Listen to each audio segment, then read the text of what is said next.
Hey, everybody, and welcome to Seemingly Appropriate Podcast Up. This is our episode 3, and it's Val, Larry, and we have special guest Marshall Moore.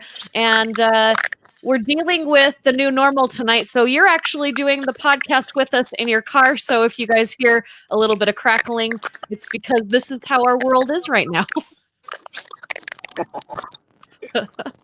Welcome, Marshall. Well, thank you. Thanks for having me on. We're excited, man, and you're a good get, Marshall. You're an important guy in the Utah film world for sure. So tonight I really wanted to talk about, there was a huge announcement today. I don't know if you guys saw it, but Mulan is actually going to be released on Disney Plus. Huge. It was supposed to be a huge box office movie, is now going to be a Disney Plus TV movie, renting it for $30. This is kind of what movies look like now. Marshall, I'm sure from your side, it looks a lot differently as well because you've been doing this a long time. The industry has changed a lot. You're the VP of operations at Utah Film Studios now, but you've pretty much worked almost every job on a film set. But have you ever gone through anything like COVID before? Well, I don't think anybody has really. It's kind of unique to our time right now, of course, and everybody's handling it a little bit differently. But overall, I think everybody's making their best effort to get people to work safely, and everybody's doing it in a different way because all the crew sizes are different. You know that you've got commercials have smaller crews, and you've got independent feature films, and then you've got union productions with sometimes a couple of hundred people on set at the same time. So every one of those is going to have a different set of operating procedures and policies and guidelines to follow. So tell us a little bit about, from your side, like what has changed the biggest from what you're having to deal with the film studios in Utah, location scouting, and generally just communicating and having to meet with people, because that's a part of your everyday job. I think the working environment is the biggest thing, and how you go to work, how you show up for work, and how you do your job is all different right now, because you're trying to work with people but not be near them. And so the guidelines that are being put in place that I've seen, and I've been on a couple of different sets. Obviously, Yellowstone isn't shooting right now, but they are. We'll talk about this later, I'm sure. But they are currently moving to Montana, so they are at the studio. Pulling sets down, pulling out set dressing, moving out of their offices. But they are operating under guidelines too. They get their temperature taken every day. They all have to have COVID tests and quarantine for 4 days before they can start work. They work. Every person is issued a wristband each day to show that they have passed the COVID test and passed the temperature test and have checked in with the medic. And then they have them working in, somewhat in pods where, these guys work in this area of the studio and these guys work over here, like construction's over here, set dressers are over here, painters are over here.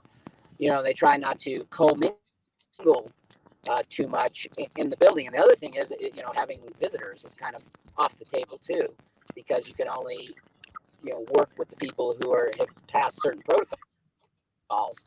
So I've had a lot of people trying to say, hey, we want to come to the studio and walk around. And I'm like, I can't do that right now because of COVID restrictions, and introducing new people there who haven't been tested, or at least we don't know, haven't had their temperature taken, so there's a lot of different ways to go about working right now, and some are stricter and some not. Like some have put on face shields and gloves and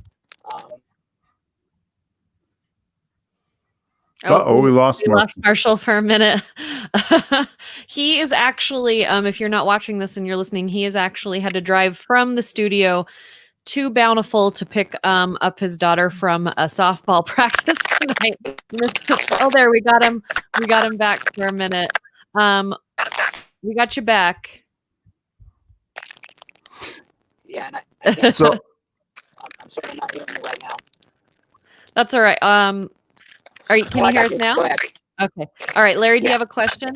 Yeah, I do. It's not an important question, but it's an interesting question. So you're talking about Yellowstone moving out of those studios, and it's not entirely anyone's fault that's involved. The studios would love to have them. Yellowstone would like to stay, but for financial reasons can't.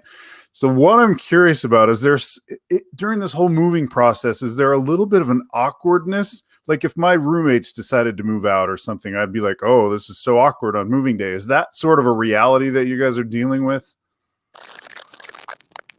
Yeah, I would say yes, but the awkwardness is based in that nobody wants to move. That the crew doesn't want to move. The producers didn't want to move, but they feel they're being forced to move. For 3 years, Utah was able to provide the needed incentive, the incentive that they applied for and received for the first 3 seasons. But combined with High School Musical and some others, it pushed the approved incentives pushed beyond our annual cap each year just a little bit, which kind of caused us to go into debt, you would say, for the past 3 years on paying all these productions back. I mean, they spend millions of dollars, and they don't get paid back until they spend it. So it's all post-performance. But you have to be able to have the ability to approve these incentives in advance. And Utah did not have the ability this year to be competitive and approve an incentive in advance for Yellowstone Season 4. And Montana just passed legislation that exceeded what Utah has to offer. They have a $10 million incentive. Utah has $8 million, but only had $1.5 million this year to offer Yellowstone as a rebate for the over $30 million that they plan to spend in Utah. Just so you know, Yellowstone is probably per episode, it is the highest per episode Utah spend of any show or movie that has ever been in the state. They were annually leaving about $30 million a year just in the Utah economy with jobs, goods, and services. So, Marshall, I remember when you and I were first chatting when we met when I worked at Radio Disney, and we were sitting in my offices there, and you were fighting really hard because at the time you were the film commissioner, you were fighting really hard to get it to this $8 million, the incentive.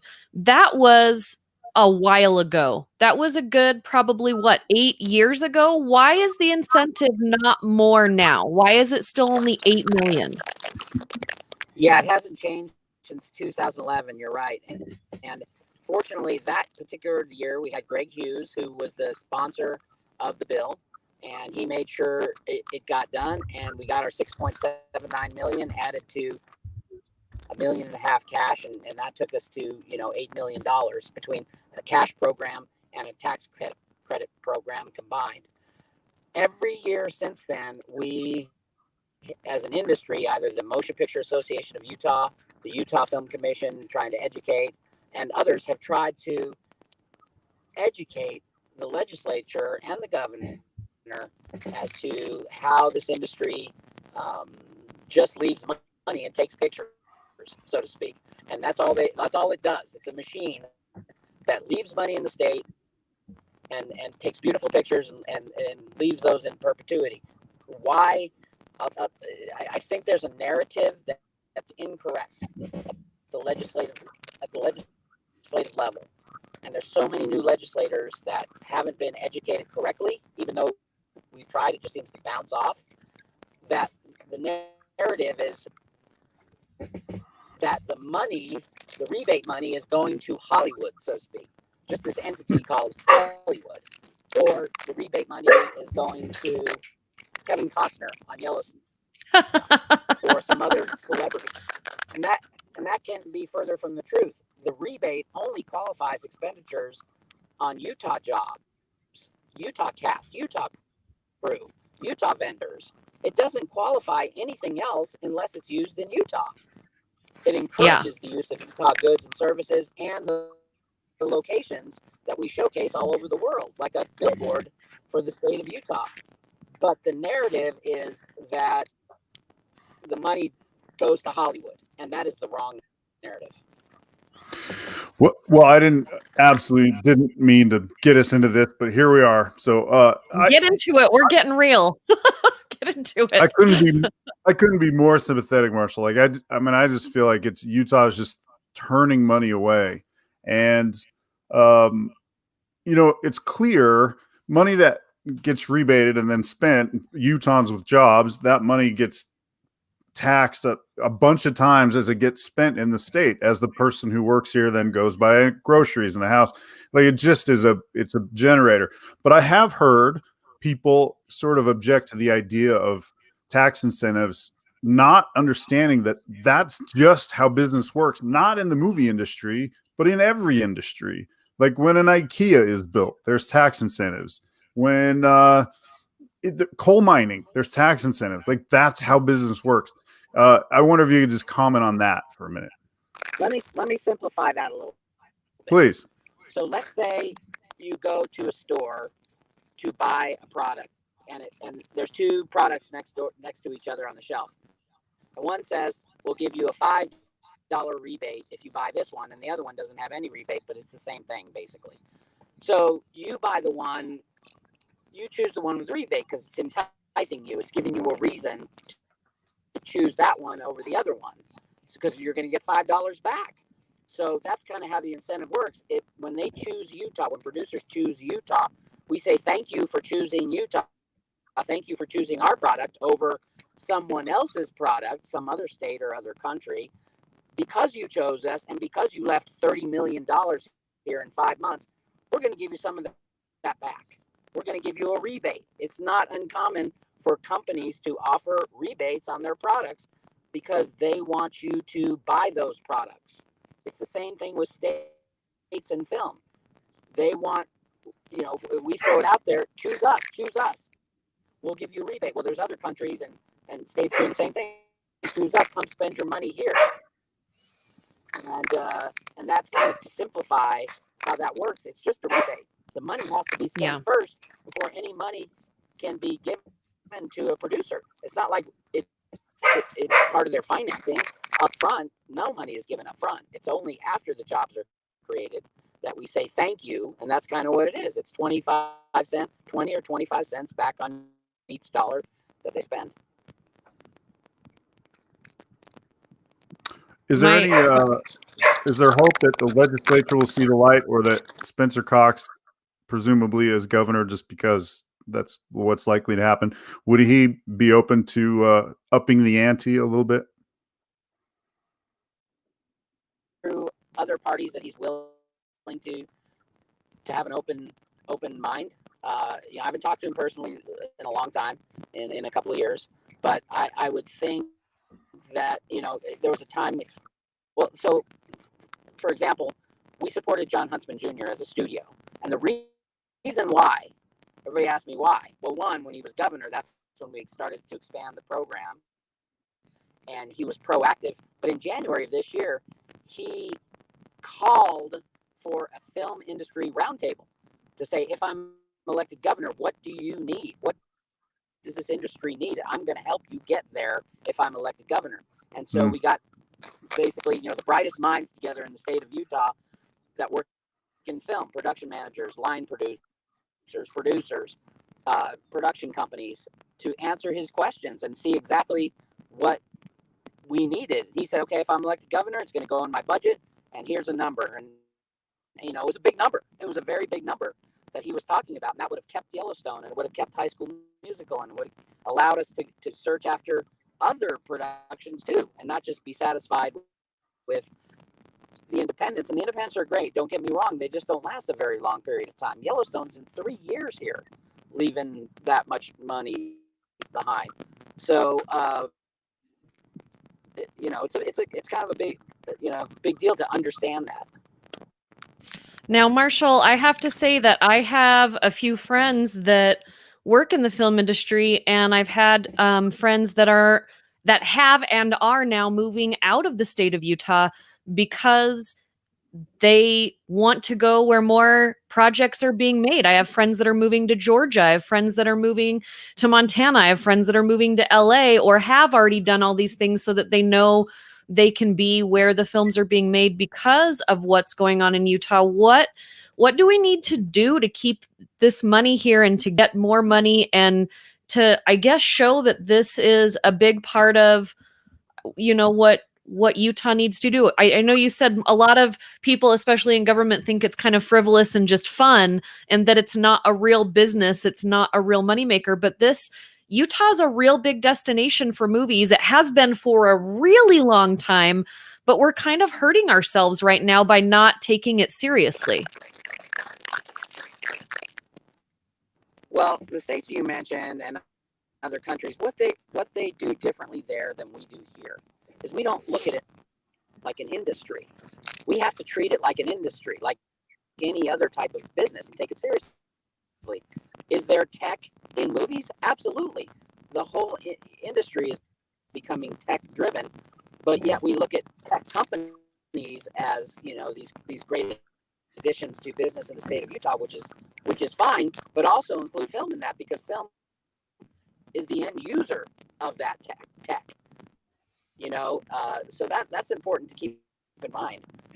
That there's Georgia, for example, made a commitment to build an industry there, no matter what it took.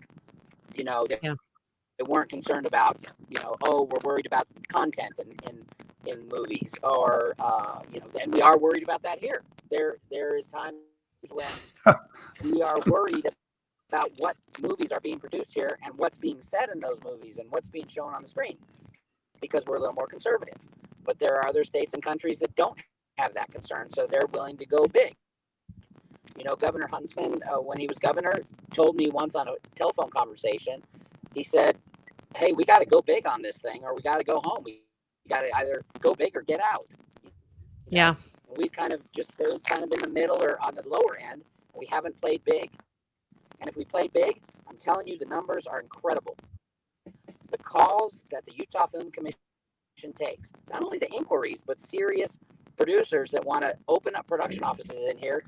I ran the numbers and did some data research on this, and we're turning away potentially $90 million of production a year.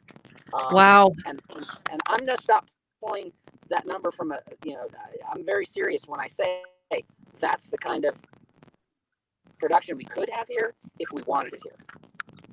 Yeah. Well, and I'm going to say too, now that you're over at the film studios, and now that we're kind of in this place that we're in with COVID, it's not looking good that we're going to even have a Sundance like we've had any other year. And for the film studios, you guys, a lot of what you do is schmooze people. You bring people in, you show them Utah, you show them your studios, you show them facilities. This industry is a lot about telling stories, shaking hands, being personable, being friendly, making people feel like this is the right home for them. And you do a lot of that at the Sundance Film Festival every year. What is this looking like for you guys over the next 6 months? Well, I know that there was actually a press release or something today that said Sundance is reducing the number of days from 11 to 7. They're probably going to reduce the number of screenings, all that. Sundance has been good for us, but it hasn't been necessary for us. Right. We like having Sundance there. We like being to be supportive. But remember, our primary purpose and the reason the studio was built is to accommodate production. And like Yellowstone, that's our priority, is to get shows like that coming in. Sundance only lasts for us 10 or 15 days tops. We can't survive on just Sundance alone. I think I'm talking more about the relationships that you're making during that time, because a lot of people come into the state that normally wouldn't for that. So you're creating those relationships. So maybe they wouldn't have been here, but they're going to come here so they can meet with you to see the facilities because of that. But outside of that as well, just inviting people to come and visit, like you said earlier, it's very difficult to have people kind of come walk around the studio because people can't just kind of drop in anymore. Yeah, we the first 3 years the studio was open. We did tours all day long, 10 hours a day, showcasing the studio. That's how we met Taylor Sheridan for the first time. He was here because of the film commission, but he came in during one of our open houses and showcases for our local industry, and he started meeting our local crew and our local vendors. So no, it was a very valuable thing to be able to have people come into the building from all over the world and see that it's a world-class facility, but also it's a great place to meet and greet other people. And we've participated in many Sundance events, as many as we can. But this last year, it was a little different. Yellowstone had sets on all three stages, so we weren't able to accommodate. But the owners of the studio were able to offer other properties that they had, and we did work with Sundance this year for 3 of their major events. Nice. So that, for us, it's a valuable tool to be able to promote the state of Utah and the studio. There's another aspect of this, Marshall, that maybe it's not going to win over the legislature, but I see lots of commercials. So do you, for like, visit Wyoming, come to Oregon, taste the freedom of California. Yellowstone is a pretty giant commercial for Utah in a way, as are other productions. How do you understand the value of what that really is?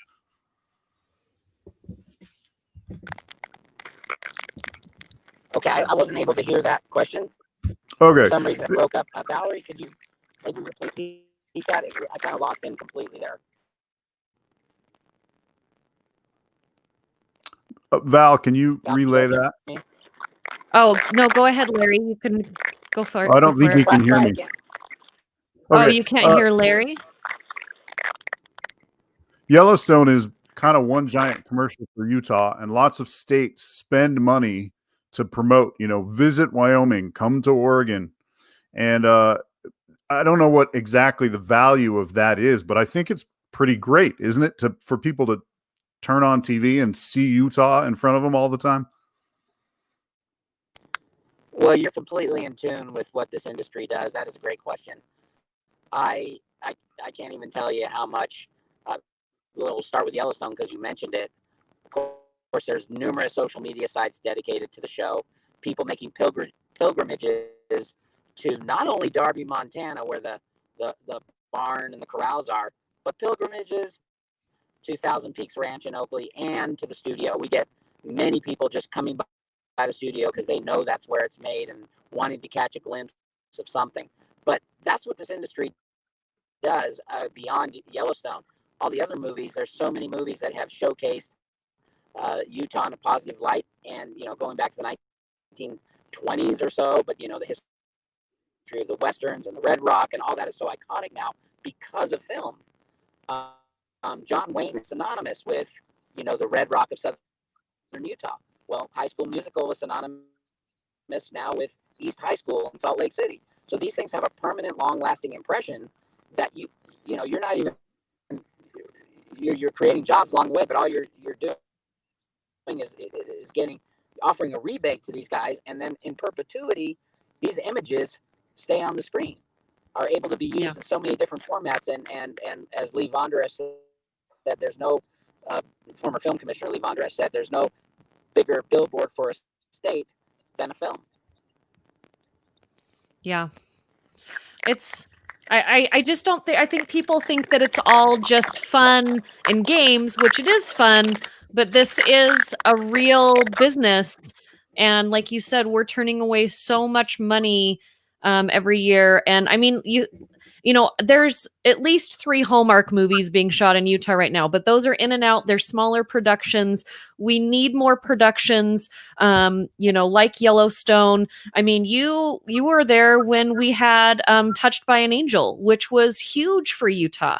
I mean, how big of a deal was Touched by an Angel for us to bring more shows here? Well, I'm glad you brought up that show. I worked on that show for 8 seasons. There was 215 episodes made in Utah, 1-hour television for CBS. They left about $215 million in the state over 9 seasons and employed about 150 people. regularly for 9 years. It was a 9-season show. Every time I would go to, when I was the director of the Film Commission, every time I'd go to make a presentation in a legislative committee, someone would always bring up Touched by an Angel.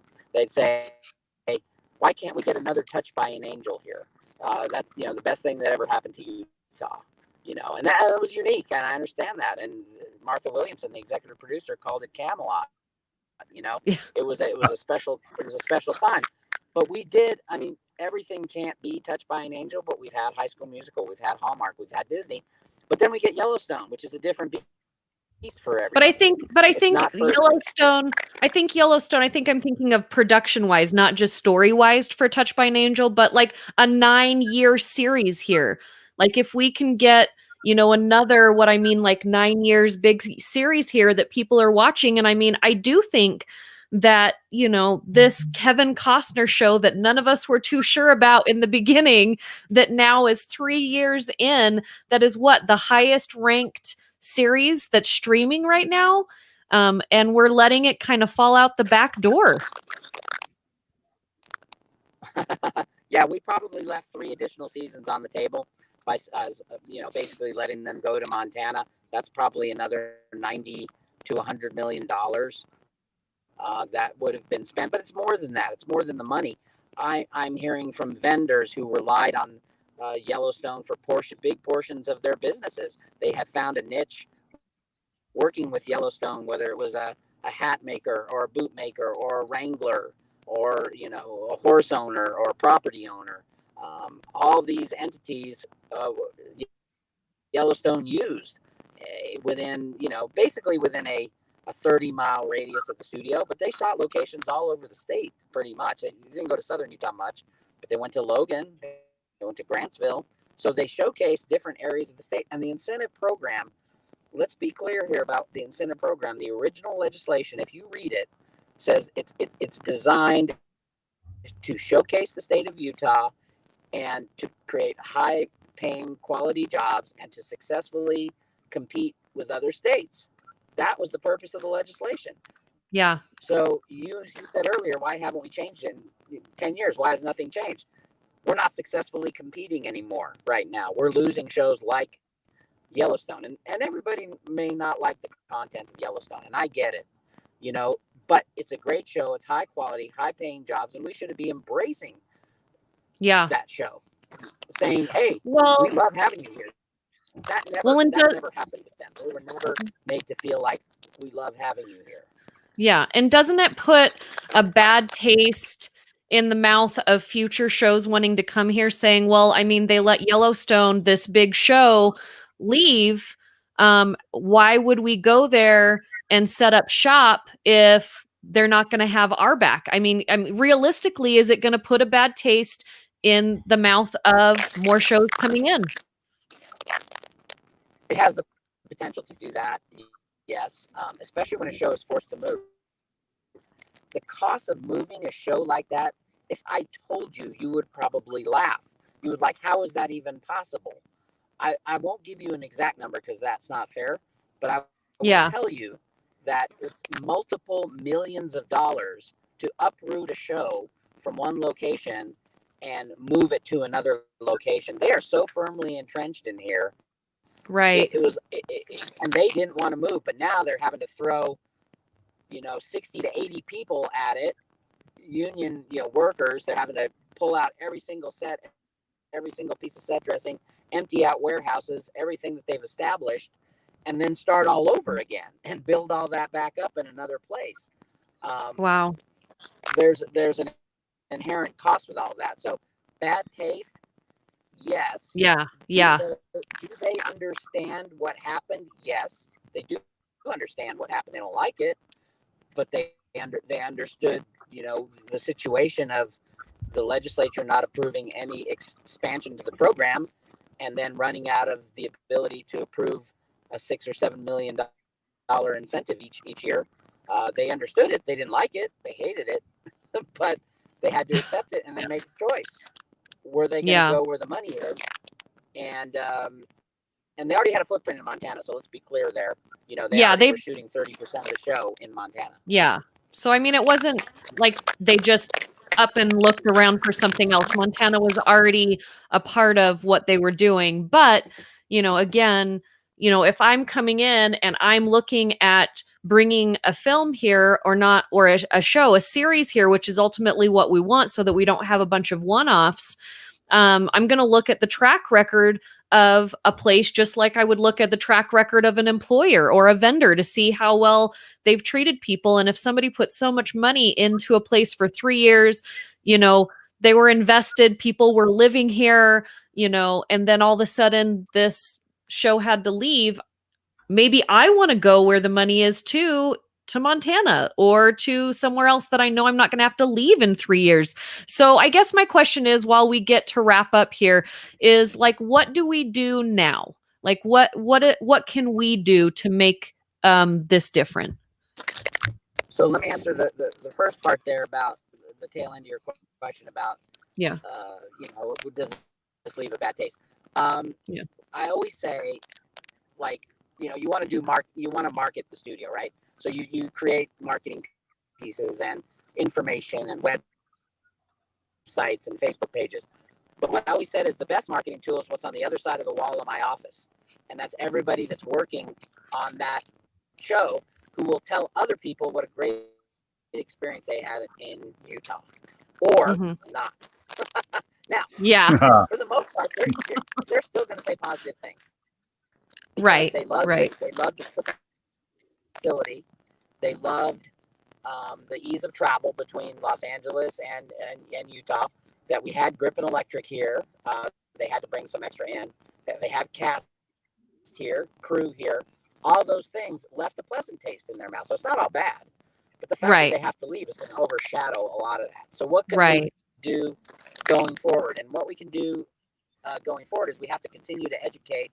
We have to start at the top. If we think Spencer Cox is going to be the next governor, which it's looking like it's going to happen, we have to start working with Spencer Cox now to make sure he is supportive. It has to start at the top. We have to make sure Brad Wilson and Stuart Adams, and the president of the Senate and the Speaker of the House, understand what was lost and how we can keep these shows here if we want them. But if we don't want them, we need to know, and we need to wrap up business and just not have the industry here. So those are our choices. We got to be a bigger player, though, if we're gonna continue to call this an industry. You know what I mean? So education of the future governor, the legislature, and then working with the Motion Picture Association of Utah, of course, becoming a member of that organization, and then working with your local legislators to let them know how important this industry is to you as a constituent. Larry, did you have anything else you wanted to ask before we wrap up? Well, just my observation is that, COVID has created a strange, unique time, and everything's uncertain. And that even includes Utah's juggernaut of an economy. And the value of having a diverse economy just seems invaluable.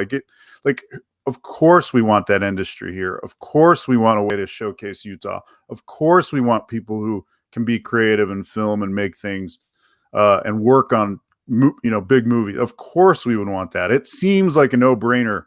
So I guess my question, Marshall, is how do they not get it? Or you touched on, well, maybe Yellowstone has a little swear word or whatever. Is that really the issue, or do people not get it on another level? Well, they're not getting the value of that. Well, let's start with the high-paying jobs. This industry usually pays 2/3 higher rates than most other productions that come here. You'll get a department head rate on an independent film that may be $250 a day, whereas on a union show like Yellowstone or High School Musical, you may be talking about $500 or $600 a day.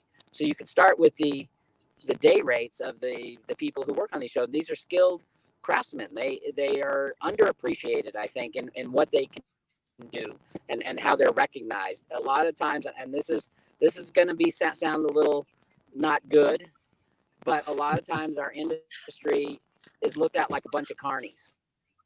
Yeah.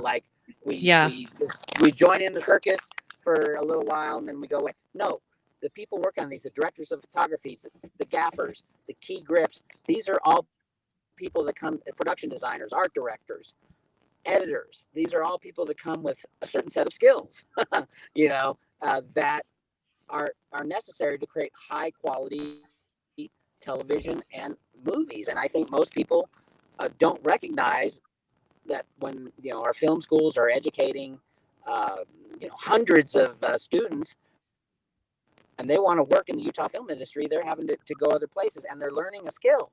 They're learning lighting, they're learning photography, they're learning editing, special effects, writing. So all these things are, I think, glossed over as if you said it's just for fun or a hobby. And the reality of it is, this is how people make their living, buy their homes, buy their cars, raise their families. And I think we're missing some of that education as well. And also the tourism. Oh my gosh, we don't get credit for any of the tourism that comes because of movies. It all goes to the Utah Office of Tourism. And I think the Film Commission and the film industry should get some credit for bringing people to the state through the movies that have been shot here. And that's not happening either. Well, and we now have, thanks to you and the wonderful team at Utah Film Studios, a fantastic facility, like state-of-the-art facility that now can be used by all of these big productions. And you guys went out of your way to make sure that big studios knew about this. They had input on how it was being built. And, I know Yellowstone is leaving. I'm sure you guys have a plan and people waiting to come in. Hopefully, because I know that you're on top of this. I've known you for a long time, so I know you guys have a plan. But I mean, we have a state-of-art facility that needs to be used. So I hope that as soon as Yellowstone is sadly out, you have somebody coming in.